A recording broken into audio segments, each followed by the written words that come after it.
การแข่งขันกีฬายิงปืนในงานมหกรรมกีฬาแห่งชาติครั้งที่12หรือนครหลวงเวียงจันทน์เกมเปิดการแข่งขันอย่างเป็นทางการในวันที่12พฤศจิกายน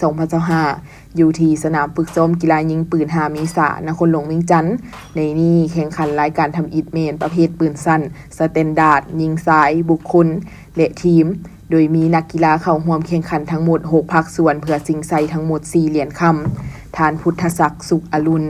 ผู้อำนวยการสนามฝึกซ้อมยิงปืน5เมษายนทั้งเป็นครูฝึกนักกีฬายิงปืนของกระทรวงป้องกันความสงบได้ให้สัมภาษณ์ว่าการแข่งขันกีฬายิงปืนในมื้อนี้เป็นมื้อทำอิฐของการแข่งขันกีฬาประเภทยิงปืนในงานมหกรรมกีฬาแห่งชาติครั้งที่12ที่นครหลวงเวียงจันทน์เป็นเจ้าภาพปี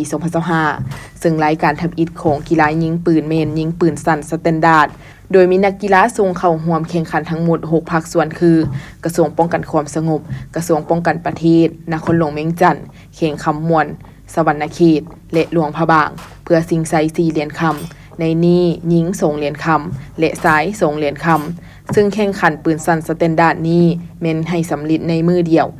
และจะสืบโตการแข่งขันในประเภทใหม่ชิงเหรียญคำในหลายระดับแตกต่างกันไปจนฮอดวันที่24พฤศจิกายน2025สำหรับนักกีฬายิงปืนป้องกันความสงบได้ส่งเข้าแข่งขันในรายการแข่งยิงปืนสั้นสแตนดาร์ดทั้งหมด8สหายยิง4สหายส่วนประเภทอื่นเมนสืบโตฝึกซ้อมมาฮอดปัจจุบันทีมกีฬายิงปืนป้องกันความสงบเมนมีความพร้อม100ส่วน100